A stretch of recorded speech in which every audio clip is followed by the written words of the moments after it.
I am Jennifer McNeil-Lozano, co-chair of the Beverly Hills Bar Association's Trust and Estates Law Section. I'm delighted to introduce our speaker, Jacob Stein. Jacob Stein Esquire is the managing partner of Alliant LLP, where he specializes in asset protection, complex U.S. and international tax planning, and structuring cross-border business transactions. Recognized by chambers and partners and consistently honored as an AV-rated attorney and super lawyer, he represents high net worth individuals, global families, and major corporate leaders while authoring leading publications and lecturing widely to legal and financial professionals. Thank you, Jacob, for being here. Now let's get started. Thank you, Jennifer, for that introduction. Greetings, everyone. I'm excited to see a lot of familiar names on the list of attendees. So greetings to everyone I know personally and to those of you who've taken my courses before. We'll get into the slides in a second. I'm going to start off with a couple of kind of more general topics, more foundational topics that I think would be helpful to you and interesting. And let's start off with what asset protection is all about. When do we help clients with asset protection? Clients, under what circumstances do clients seek asset protection? And what is it and what is it not, just as importantly. So asset protection focuses on protecting our clients' assets from claims of plaintiffs and creditors. So I'll give you some recent client stories, situations as an illustration of that. Let me think of some quickly here. So we very frequently represent real estate developers who have signed personal guarantees on loans, and they're defaulting or will be defaulting on those loans. So before creditors come calling, they would like to protect their personal assets. We represent a lot of defendants in commercial litigation cases. Again, similar, they are expecting that there will be a judgment against them. Sometimes they call us after the judgment has been entered, and they're looking to protect their assets. We represent tenants, let's say, who likewise may have signed a personal guarantee for the lease. We represent all sorts of businesses and individuals who are facing any sort of a government audit, government inquiry. Usually these are by the non-taxing agencies, or like the FTC, the SEC, maybe the U.S. Attorney's Office is looking at them, and the client is worried about civil penalties, fines, forfeitures, restitution, things of that nature. Run-of-the-mill tort cases. We're not tort lawyers, but we do protect assets in context of tort claims. So these can be, car accidents or what have you, can be malpractice claims against professionals. So I think we can stop there, right? So that's a big ball of wax there, right? It's a lot of people, a lot of different circumstances that expose our clients to some sort of a threat, some sort of a financial threat against their assets, and they're looking to protect their assets. So what asset protection planning is are legal, lawful, obviously strategies of how our clients can own their assets in a way that will be protective, right? That's all it's about. At a foundational level, it's all about how do we own our assets to thwart creditor claims. What we are not trying to do with asset protection planning is we are not trying to make it impossible for creditors, because that is very rarely in the cards. It is very rare that we can say to a client that your asset is now protected in an absolute sense, right? What we're looking to accomplish with asset protection planning is we're looking to make it more difficult, more expensive for a plaintiff to come after our client's assets, to change the economics of the case for the plaintiff, maybe introduce a level of uncertainty, often a significant level of certainty into litigation, right? And force them to settle. Or maybe if we do this early enough, maybe we prevent the plaintiff from bringing the case in the first place, and that's the best possible result. Often, I would think that people associate asset protection planning with the hiding of assets. And hiding of assets can be a form of protection. It's usually not what we do for clients, because if you are relying on hiding assets, while that may work in some cases, you are leaving yourself vulnerable to something like a debtor's examination, right, where a creditor's lawyer can ask you questions under penalty of perjury. And then if you're simply hiding assets, you are now in a position where you have to perjure yourself for that approach to work. But hiding assets is not a bad thing. Again, if the plaintiff cannot find your assets, perhaps they will never bring the claim in the first place. Or if there is already litigation and now there is the assets are again difficult to find, maybe they are more willing to settle. So that's what asset protection planning is and is not. And now we can start getting into the meat of it. And by the way, you do have the Q&A capability. I am happy to answer questions as we go through these materials. So just type in a question. I'll try to glance at the Q&A box as we go through this and answer questions. If you would like, or if you'd prefer to save your questions till after we are done, you can ask them at that time as well. Okay, so let's start getting into the materials. There is no single right way to protect assets. And if you do see that, and you see some, intranet-based service providers selling asset protection services, try to make claims that like, this is the best asset protection structure. Like always set up a Cook Islands trust.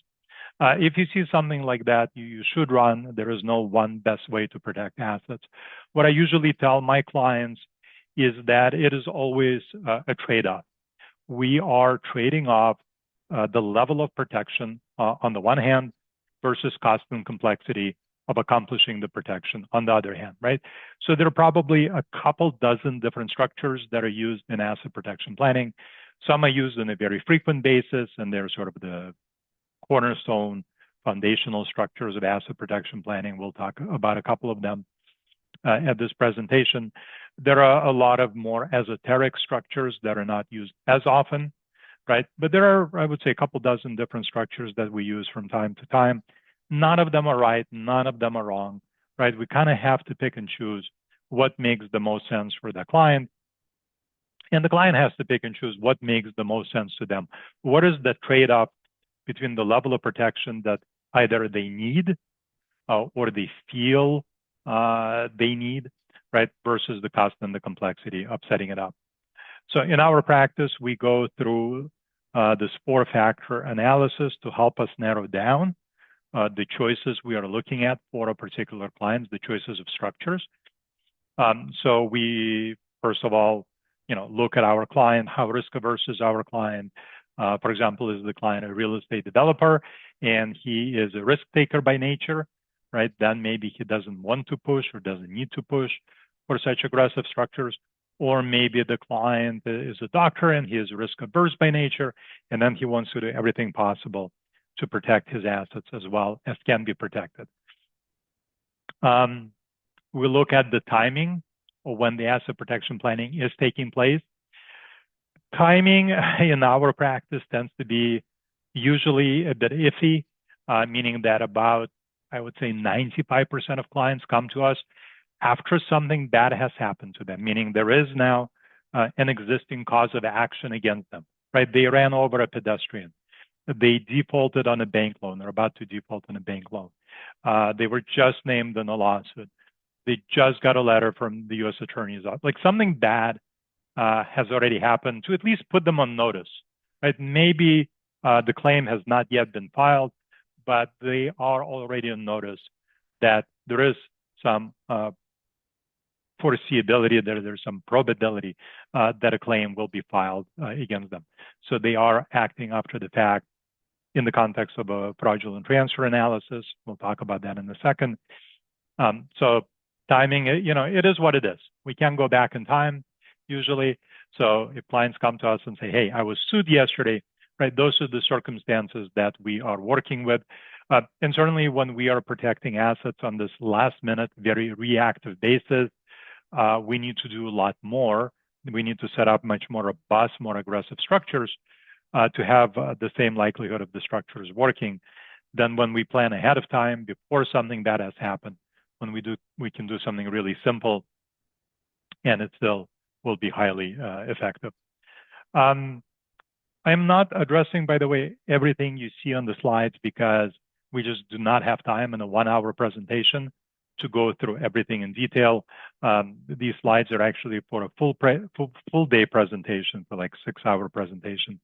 So I'm kind of going to pick and choose what we are covering and spending time on. You have received the materials. They're fairly detailed if you've taken a look at them. These are materials I've been developing over the past 20-some years practicing asset protection. So you have all the citations, case law, discussion, my thinking on different topics. So if there's anything specific you are interested in that I'm not covering, it is in the materials. And if you cannot find it anywhere, always reach out to me with questions. You have my email address. I'm always happy to answer questions. I work with a ton of lawyers across LA and supporting their clients with their asset protection needs. And if you just want to run something by me, I'm always happy to help. Identity of creditor, that is hugely important. And by identity, I mean, what kind of a creditor will this be, right? Is this going to be a creditor that will be aggressive, right? Will aggressively pursue our client? Or will this be a creditor that will get a judgment and will just kind of sit on that judgment, right? And that happens more often than you would think so. Is this a creditor that's knowledgeable about collection laws? Is this a creditor that is personally, somehow emotionally motivated to go after our client and his assets? Usually kind of in a more live presentation, I ask people, what do you think is the most difficult creditor for us to go up against, right? Who are we most scared to go up against? And usually the answer to that question is that, well, the IRS probably is the scariest creditor out there. And then someone else will say, no, it's the franchise tax board. Yes, and definitely the franchise tax board is much scarier than the IRS. But no, the scariest creditor for us to go up against is a creditor that is not rationally motivated, not commercially motivated, right? So usually this is someone for whom pursuing our client has some sort of an emotional element to it. So perhaps it's a former spouse, perhaps it's a former business partner, right? Someone who's trying to right a wrong and not simply get paid, right? That is a very difficult creditor to go up against, because with a creditor like that, it is not enough to make it expensive for them. It is not enough to make it difficult for them. Now we're really trying to push into the impossible category, which, as I said, is rare. But knowing what kind of a creditor we have, how aggressively, how intelligently, how diligently they will pursue our client certainly plays into the structures we are looking to set up.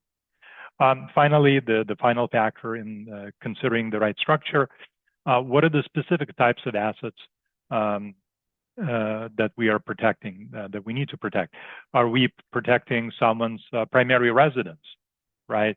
If we're protecting their residence, is there an exemption that applies, right? So that depends on what state they live in and how big that exemption is. California actually has a fairly meaningful homestead exemption, right? It's 700,000 or so. In most counties, it's inflation adjusted. I don't recall the exact number, but it's about 700,000. In some states, the homestead exemption is 35,000. It's nothing. In a couple of states, the exemption is not limited by value. It's only limited by the size of the property. So I think it's Texas, Florida, and Kansas have the unlimited by value exemption. There are other types of assets that maybe are exempt, like in some states, annuity policies are exempt. Cash value in life insurance is exempt. All types of retirement plans are exempt. And again, in some states, those exemptions are much more limited. So in California, all the other exemptions, annuities, life insurance, retirement plans, are very limited compared to the remaining states. So if you have a client who lives in Florida, all of their retirement plans are exempt under Florida law for sure. Some of them will also be exempt under federal law. Annuity policies will be exempt. Life insurance will be exempt. But in California, those exemptions are very limited. The vast majority of assets that our clients own, that you perhaps own, do not have an exemption that applies to them, right? So for example, if you own income producing real estate, there is no exemption. If you have money sitting in a bank account, a brokerage account, if you have intellectual property, an interest in a business, in a professional practice, right? None of these assets are exempt. And then looking at these different categories of assets, real estate, businesses, intellectual property, liquid assets, retirement plans, right? We are looking at different options of how each of these categories of assets can be protected. Okay, again, reminder, if you do have questions, please go ahead and type them into the Q&A box while I take a sip of coffee. I'm gonna skip actually this slide in the interest of time. Let's very briefly talk about voidable conveyances. So this is the body of law that historically was referred to as fraudulent transfers. That name was a bit scary. It was misleading and nothing to do with fraud. It was a term of art. So a few years ago, the legislature in California renamed it, and I think nationwide, because it's a uniform act, renamed it to be known as the Voidable Conveyance, the Uniform Voidable Conveyances Act. But it is what you used to know as the Uniform Fraudulent Transfers Act. There are two types of voidable conveyances. One is where you look at what was the intention behind the transfer, like why did the debtor transfer the ownership of his residence into an irrevocable trust? Was it estate planning? Was it estate tax planning, succession planning? Or was it because he just lost a judgment and he's trying to protect that residence, right? So there we look at intent, and usually we try to establish intent through circumstantial evidence, because debtors will not actually come out and say, this is why I did it, right? They're going to do the opposite. So, no, I didn't do it for asset protection reasons, right? I did it for a host of other reasons. So courts will look at circumstantial evidence, what are called badges of fraud, to try to deduce intent. So they would look at like the timing of the transfer, like, oh, you transferred assets the day after you ran over a troop of Girl Scouts. Perhaps that's indicia of intent. You transferred assets to a family member or to an entity that you control. You transferred assets for less than fair market value. You tried to hide the transfer of assets. So there are 20, I think, or so badges of fraud that are commonly used in case law. So courts will look at that to try to infer the intention behind the transfer. And then there is a type of voidable conveyance that does not look at intent, where we do not care about intention. We're looking purely at the numbers. It's a very objective test. So any transfer that is for less than fair market value, that leaves the debtor insolvent, is considered a voidable transfer or fraudulent transfer. So we definitely, if we're worried about a plaintiff creditor challenging what we're doing as avoidable conveyance, we do want to make sure that at the very least we're engaging in transfers for fair market value, so that we can knock out the constructive fraud test, and that also knocks out the most important badge of fraud under the actual intent test. What state has, sorry, there's a question, what state has the best APT, asset protection trust? I don't know, what's APT statute, and does the use of the state law act as a badge? Oh, that's an interesting question. So I guess the question is, if you are setting up your asset protection structure in a particular state, like let's say instead of setting up a trust for your California client in California, you set up a trust for your California client in Wyoming or South Dakota, can that be a badge of fraud? I don't think I've ever seen that argued, but I can see how that could be argued as a badge of fraud, right? Like, why did you set up a trust in South Dakota? And again, you can come up with all sorts of reasons, like South Dakota does not have the traditional rule against perpetuities, right? So we're looking to set up a dynasty trust, cannot do that in California, so we need a jurisdiction that eliminated it. But it's a very interesting question, actually. So one thing, like one final thing I want to say about voidable conveyances. So this is usually the reason why people argue that you cannot engage in asset protection planning on a last-minute basis, right? And usually when I talk to people and they say, well, look, what do you do if a client calls you and they've already been sued? And I tell them, well, if they've already been sued, that's exactly we represent 95% of the time. And you can still do something for these people. Yeah, we can still do something for these people. And they're very surprised because, like, what about this Voidable Conveyances Act? And how do you get to do last minute planning? So I'm going to tell you an actual story, a real story from one of my clients from a few years ago. It's one of my favorite stories to share. And I think it's very illustrative as a way of answering that question. So a few years ago, I represented a lady who at the time, I think she was in her mid-70s, like 75, 76. And her son at some point decided to become a real estate developer. He had no assets of his own, no track record, no experience, but he went to the bank and borrowed 6-7 million, I think, from the bank, if I remember correctly. And his mommy, my client, signed the personal guarantee to cover that loan, to guarantee that loan. He was a real estate developer for a few years, at which point in time all of his projects were upside down, and he just walked away. He had no skin in the game. He had no assets of his own. The bank, the lender, never went after him. Then mommy was left there sitting with this personal guarantee in her hand. This personal guarantee with interest and legal fees and this and that, grew to be close to her net worth. Her net worth was just the money she had in the brokerage account. I think it was like around $8 million. And she went to a number of law firms across the country saying, hey, what do I do? I'm going to lose everything that I have. I spent my entire life working really hard. This is the money that I saved. I've done well for myself. But now I'm 75 and I'm going to be left with just the Social Security check and nothing else. She went to a few law firms. They've all said, sorry, it sucks what happened to you, but there's nothing we can do to help you because it is too late. There's already been a default on the loan. So let's look at it at her point of view, from her point of view, right? So from her point of view, she has a binary choice, right? She can either do what these law firms are recommending, which is nothing, right? She can choose to do nothing. That's a choice, right? Or she can choose to do something to protect her assets.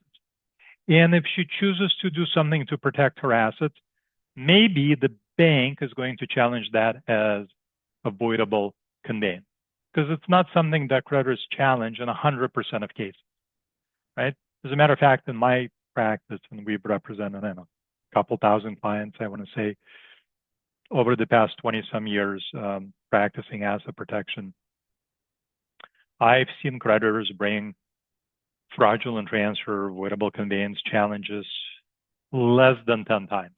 So theoretically, it's possible, right? It may happen, but the mathematical statistical likelihood of that happening is very low. And we have a fairly high risk practice, right? We get referrals from other asset protection attorneys across the country. When they feel it's a high risk case, they do not want to touch it. They send it to us. So even with our high risk and also high profile practice, we see fraudulent transfer challenges just rarely. It's a rare thing. And even if the bank challenges what our client did as a fraudulent transfer, they're not necessarily going to be successful in that challenge, right? There's some chance that our client will prevail against the fraudulent transfer attack. And even if the plaintiff prevails, right, and they establish that what our client did was a fraudulent transfer, again, voidable conveyance, I'm still myself getting used to the new terminology. What is the remedy? What happens? Well, the remedy is that the creditor gets to reach the transferred asset. Theoretically, in some cases, perhaps there could be punitive damages for a fraudulent transfer. But if someone is going to lose everything that they have, that's sort of a meaningless remedy, right? They're already going to lose everything that they have. So thinking of this from a client's point of view and that binary choice they have, do nothing or do something, if she chooses to do nothing, there is 100% chance that she's going to lose it all. And if she chooses to do something, there is now some chance that she gets to keep some or all of her assets. I think it was Wayne Gretzky who used to say that 100% of the shots you do not take do not go in. And I think that's been applied in a lot of sports now, that metaphor. And it's true here, right? 100% of the shots you do not take do not go in. So if she doesn't try to protect her assets, her odds of success are zero. So while we do always try to anticipate avoidable conveyance challenge, we try to plan around it. We try to minimize our own risk exposure, right? And certainly there will be some cases that we will not take. From a client's point of view, often this is not something that should give them a lot of pause. You consider it, you plan around it, and you move forward. Okay, a couple questions that came up. What about people who have not been sued, but there's a high risk, like a very elderly driver or other risk condition? Yeah, so that if you do have, it's called a future creditor. So for the purposes of voidable conveyances, that there are different types of creditors. There are present creditors, so that someone has a cause of action against you currently at the time of the transfer. There is a future creditor. Future creditor is someone who doesn't have a cause of action against you today, but today when you're engaging in the transfer of assets, it is reasonably foreseeable that someone will have a cause of action against you tomorrow. And it could be a very elderly driver. It can be someone who is, let's say, like a plastic surgeon, and he gets sued on a very frequent basis. So maybe that patient is not a plaintiff today, but it's reasonably foreseeable that any patient will be a creditor in the future. So, and it is what it is. As I said, like, you plan around it, try to make your transfers stand up to avoidable conveyance attack.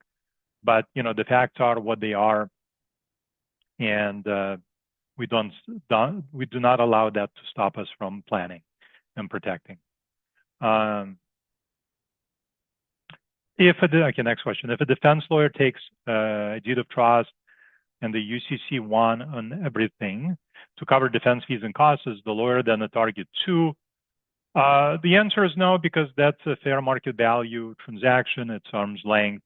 So the lawyer in that case should be fine. It's perfectly okay to seek secured remedies, right, and secure the obligations that are owed to you. Do you have your client sign a waiver of the possibility of the plaintiff claiming a fraudulent transfer? We do not. I don't know if that would work, how the courts, I don't know if anyone has ever done that. I don't know how a court would look at it, how the state bar would look at it. It may be something that would be somewhat valuable to have. I guess there is no harm to have it. I'm going to ponder it now that you asked this question, if it would make sense. Maybe I should ask my favorite AI what it thinks about it. It's not a bad idea, right? The more we can have clients, you know, waive in our favor, the better, if they're willing to do that. But I don't know how well that would work. Okay, let's get into our first planning structure. So planning for a married couple in California, right? We'll limit this to California for now. Well, to really any community property state. So in a community property state, from an asset protection standpoint, there's this big downside. And the big downside in a community property state is that any property acquired during marriage is presumed to be a community property asset. And if it's a community property asset, it is deemed to be owned 100% by either spouse. So if we're representing a married couple, and let's say only one of them is likely to be sued, one of them is in a high-risk occupation and a high-risk profession, and the other one is not.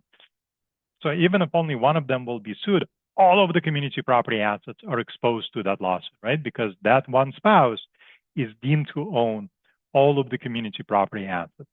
So this is just kind of a good reminder for everyone. Community property is divided 50-50.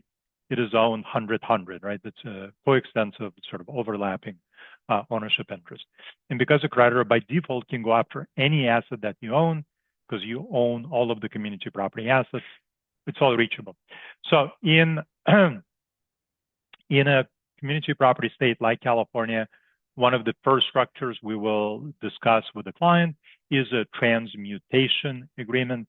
The transmutation agreement is an agreement where spouses agree to transmute, to change the character of the assets that they own. So they can go from community property assets to separate property, and from separate property to community.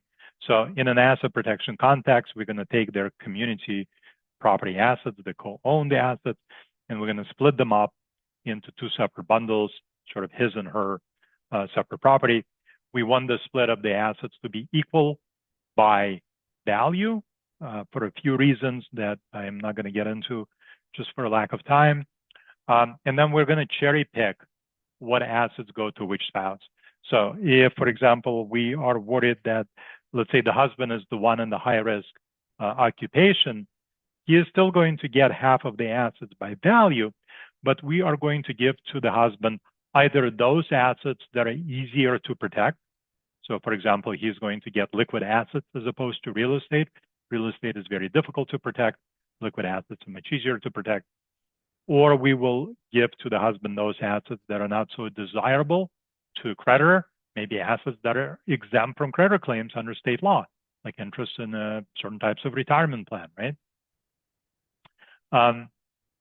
So for a married couple, this is a bit of a gimme in most cases.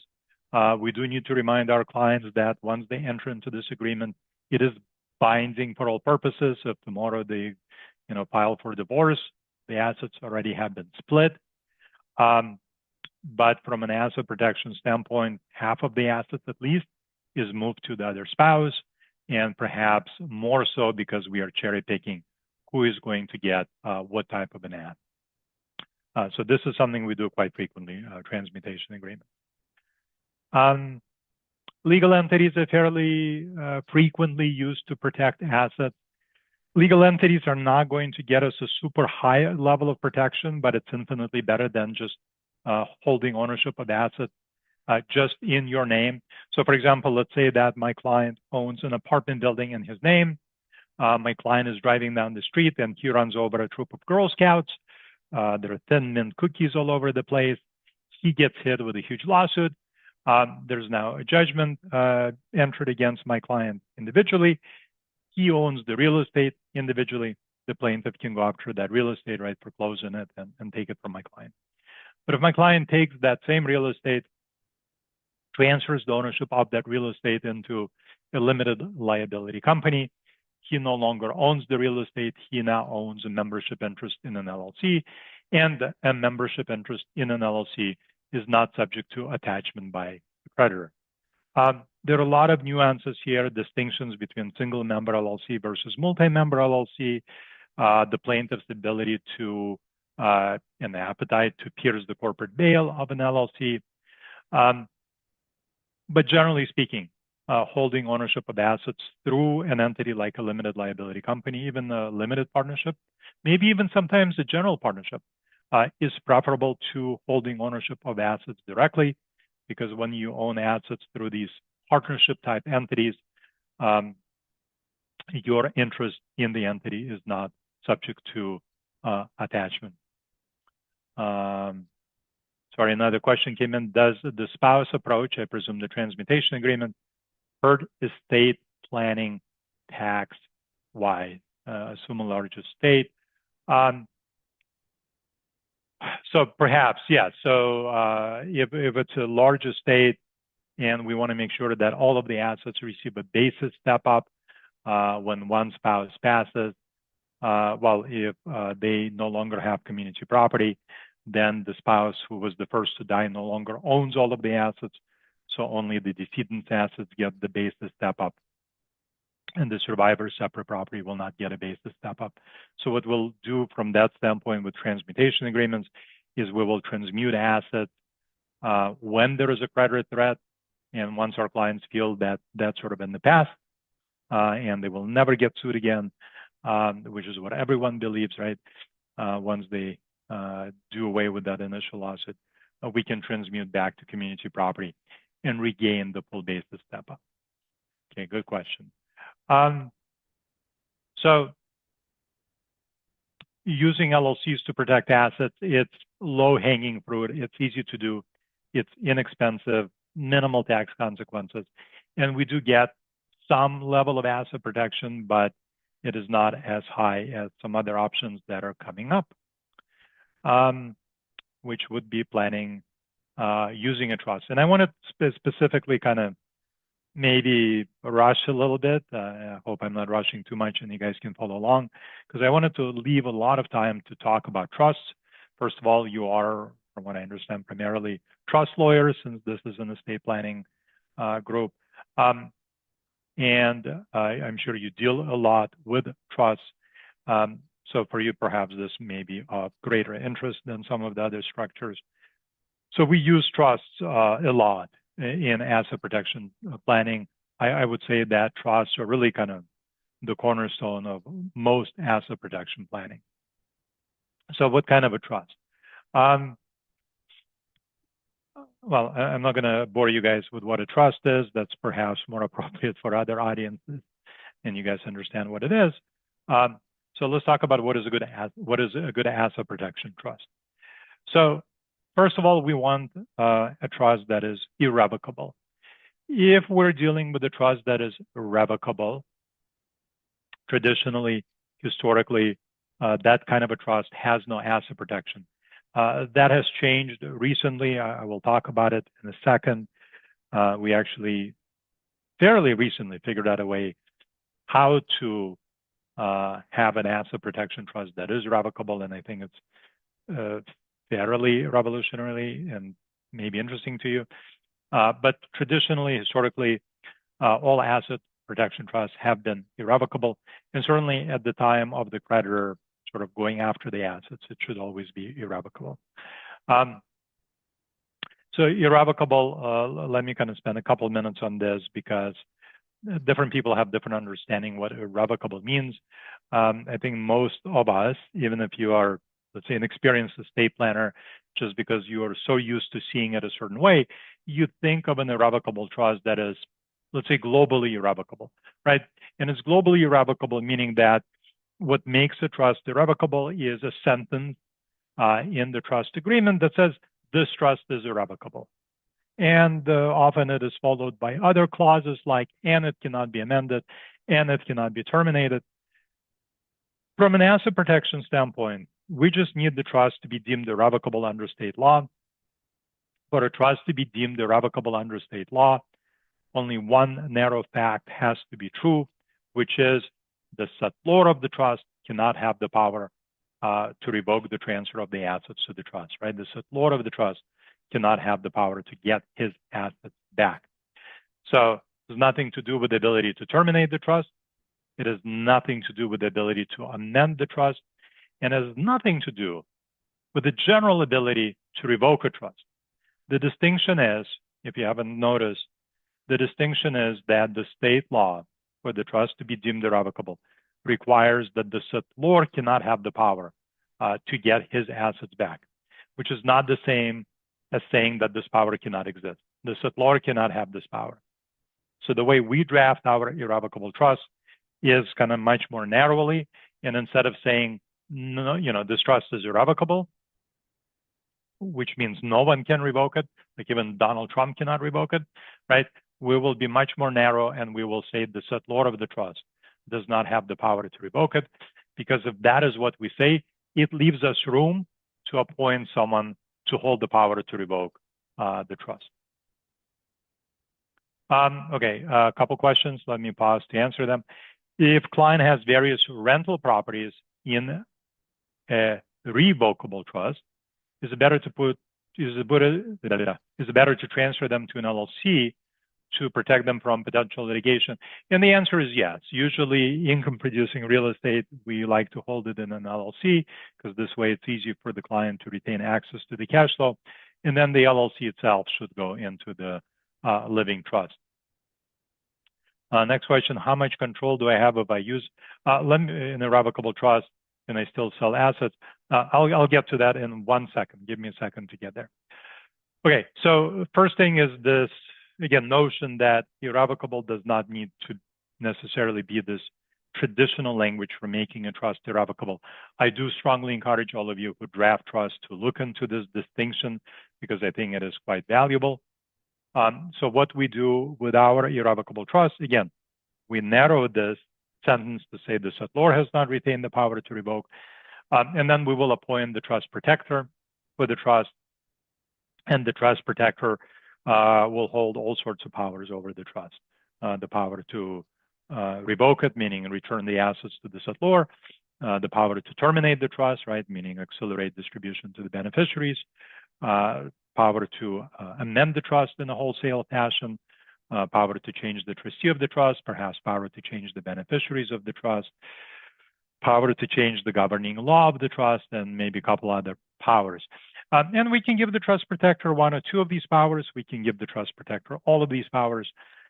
And usually for, I would say, 99% of our clients, it's all of these powers because the trust protector is how our clients retain indirect control over the trust. Because our client retains the ability to remove and replace the protector, and the protector then has all of these powers over the trust. So our client then feels comfortable that if they need something done, they can ask the protector to do it. If the protector says, I'm not going to do it, they will fire that protector and appoint someone else as the new protector of the trust. So we want a trust that's irrevocable. We want strong trust protector powers. Obviously, you want a spendthrift provision in the trust, but I think every trust should have that. And then we want the trust to be discretionary, but let's spend a minute discussing that. So if you look at case law on asset protection from a trust, the most protective type of a trust is a trust that is irrevocable, spendthrift, and fully discretionary, right? Because if you have a trust that is irrevocable, spendthrift, and fully discretionary, and let's say you are a beneficiary of the trust, you have no property interest in the trust, no property right, no property interest in the trust. What you have is a mere expectancy because the trustee has complete discretion when it comes to making distributions, and the trustee may choose not to distribute anything to you. So when we are protecting beneficiaries in a trust, we want to give the trustee as much discretion as possible. Some clients do not like that. They want to have some certainty for distributions. They want to make sure that their beneficiary is going to get periodic distributions, specific distributions. So how do we balance that? So what I do in my trusts is if I do have to include mandatory distributions, I will then override them in the event of a creditor collection action, right? So I will say that the trustee will make quarterly distributions of income to this beneficiary, but if this beneficiary is being threatened by a creditor, obviously it's drafted a bit more eloquently and much more detailed what that means, then we force the trustee to stop making those distributions. And either distributions become discretionary while there is a pending creditor action, or distributions are prohibited entirely while there is a creditor action.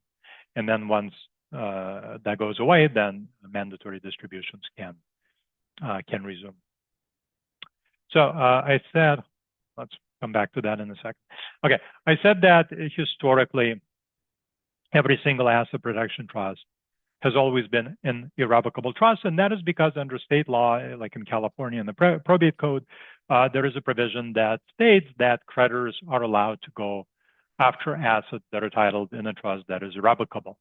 And that's true across every state in the US, and that's all derived from the English common law, so it's fairly uniform.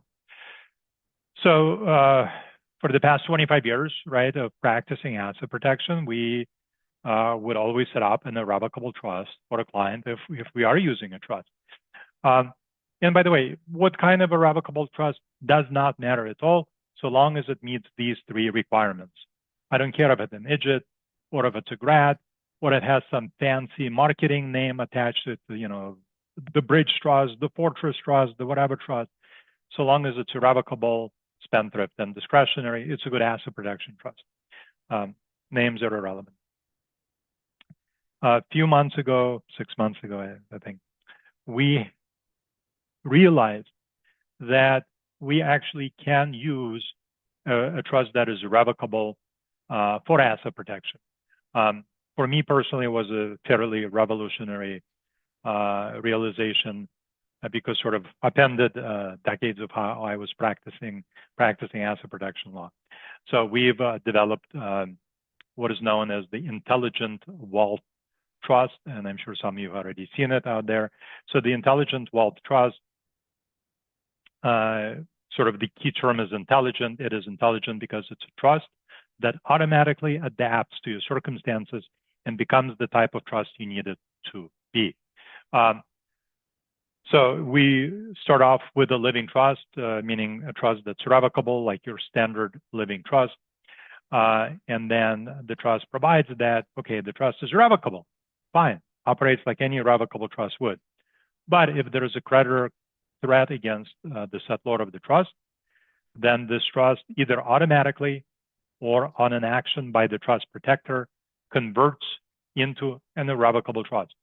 It is not something that's done by the settlor, and because the settlor is not the one doing it, it cannot be avoidable conveyance by the settlor, right? It's an automatic transfer that is taking place that was sort of preordained when the trust was drafted.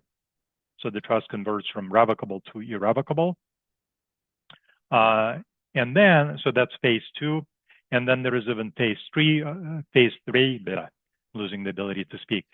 Phase three of this intelligent trust. And phase three is that the trust protector can act to convert this irrevocable trust from a US-based irrevocable trust to an offshore-based irrevocable trust. Once the creditor threat is gone, the trust protector can migrate the trust back to phase one, back to being revocable. And I think that's kind of the really unique part of this. So, you know, we've all seen revocable trusts become irrevocable, right? Anytime the settlors of the living trust pass, the trust becomes irrevocable. So that's new. We've seen domestic trusts become offshore trusts. That's often referred to as a trigger trust, right? On an activation of a trigger, the governing law of the trust changes from domestic to foreign, and the domestic trustee is removed and replaced with a foreign trustee. So we've seen that. So what we've done in the Intelligent Wealth Trust is we sort of combine these elements together. We've given the trust protector very expanded powers to trigger the transitions. The transitions are very, very detailed, how they work, when they can be triggered, when are they automatic versus manual, and how it goes back and forth.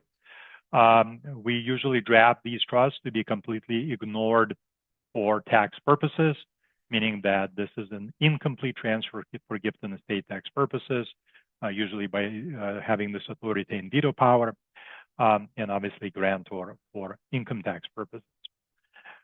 Okay, so that's been sort of the huge news in our practice area, this evolution, development of the Intelligent Wealth Trust.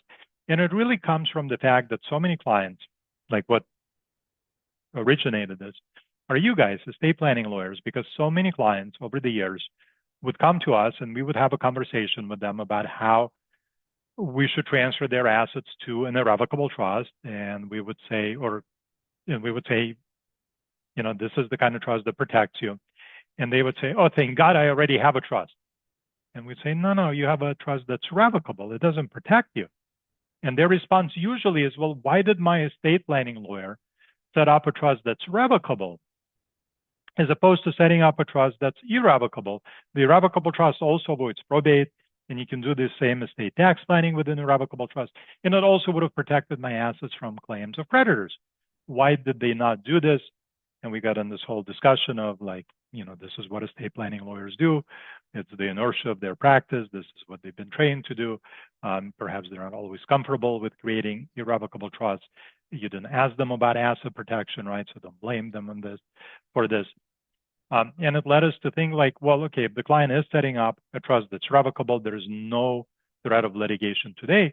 Why not set up a trust that's revocable, but that can automatically convert into an irrevocable trust when the circumstances require it. Okay, let me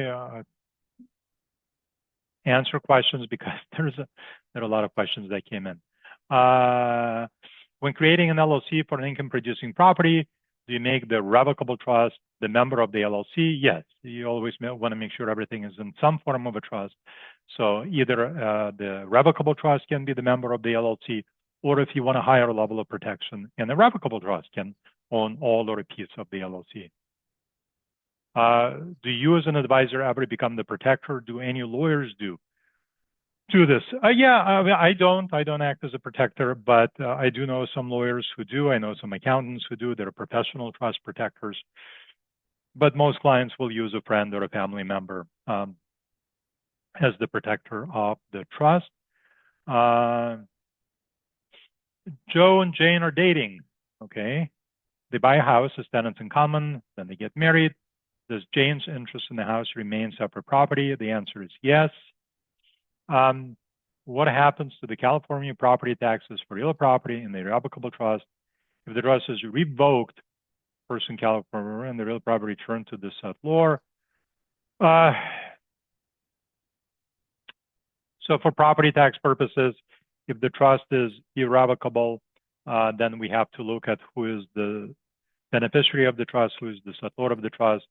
If they're not the same, you can have a property tax reassessment, but that can be its own presentation. So forgive me for not getting into it any deeper than that. What drafting system do you recommend for drafting an LLC operating agreement?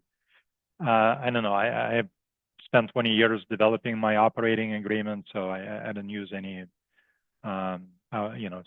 drafting system other than what I already have in place. So I can't answer that. You can use Claude or Gemini or whatever AI you use. They nowadays do a fairly good job of it. Are tax IDs and tax returns required for irrevocable trust? So no, not really. We do get tax IDs for irrevocable trust, but purely for banking reasons, just to make it more difficult for a plaintiff or a creditor or a private investigator to find the bank account of the trust if they're searching, let's say, under a client's social security number. Technically, you do not need to get a separate tax ID because this is often structured as a grantor trust. And because it is a grantor trust, the tax agencies, they really don't see it. They don't care about it. Everything continues to flow through to our client's personal return. Transfers to trust, the revocable and irrevocable, are still subject to avoidable conveyances laws, aren't they? Yes, they are. Any type of a transfer is subject to the avoidable conveyances law. And for avoidable conveyances, the term transfer is insanely broad. It is defined as any action that the debtor takes that makes it more difficult for a creditor to collect or reduces the value of the debtor's assets to the creditor. So like amending an LLC agreement can be deemed a transfer of assets. Okay, so we answered this one. Larry,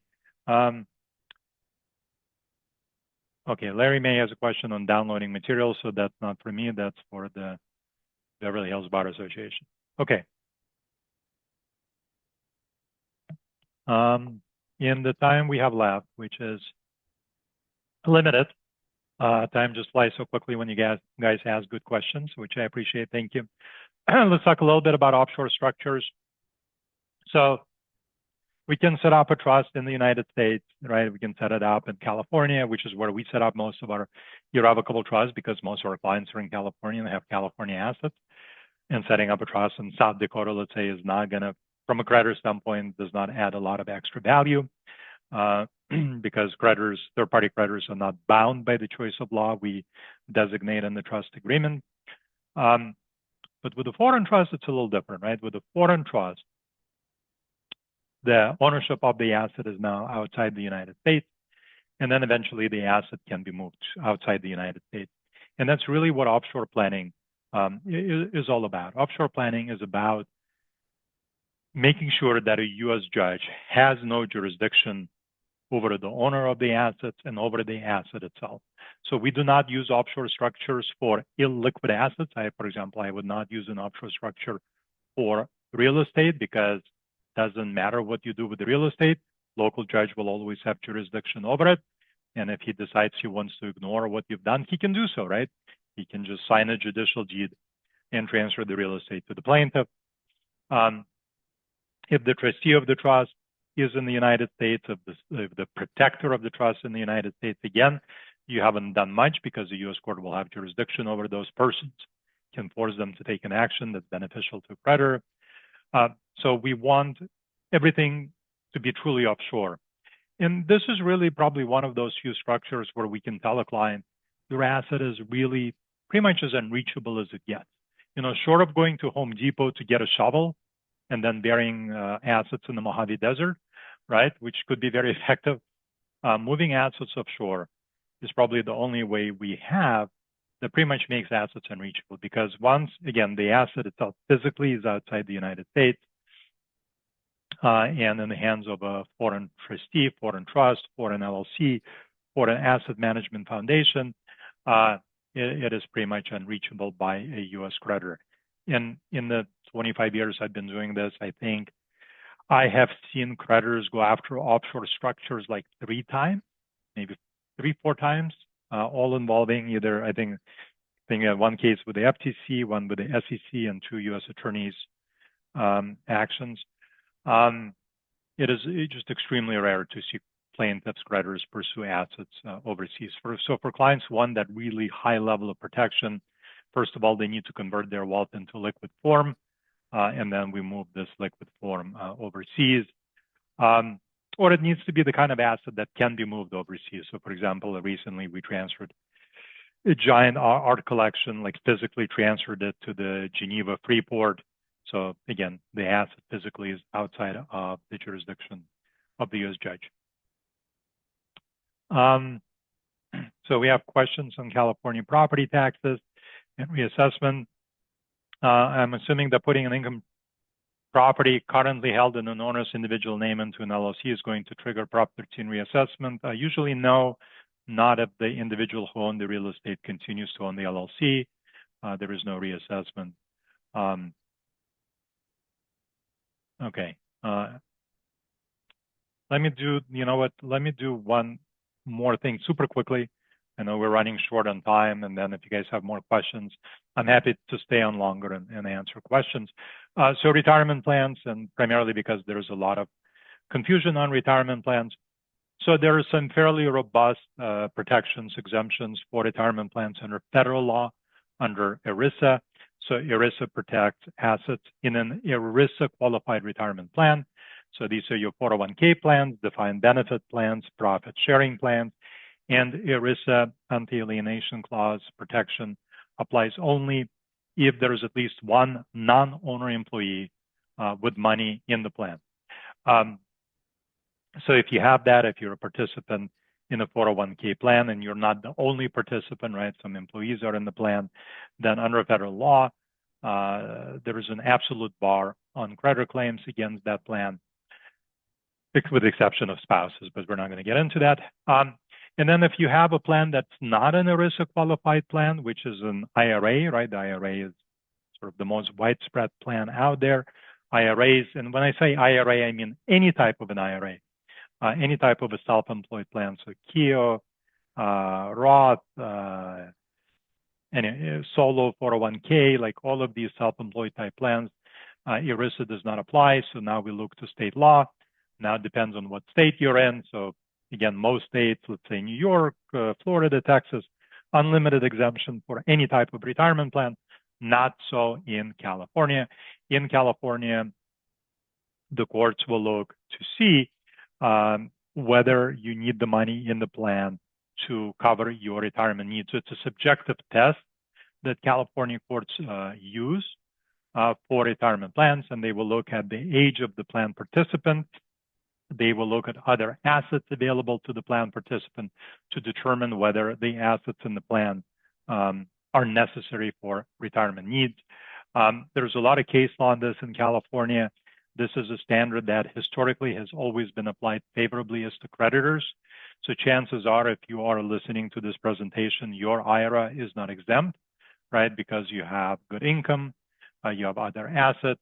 So the courts will say you do not need the money in the IRA to provide for your retirement needs because you can reaccumulate the retirement, or you have other assets to cover retirement needs. So if you do have clients being sued, worried about being sued, then perhaps they should consider converting their IRAs into 401k plans or something similar. Okay, I know that I rushed through this a little bit. Again, there's only so much I can cover in 1 hour, and I need to pick and choose. The materials do have like a wealth of other information on lots of other topics and the topics we've covered, but like much deeper.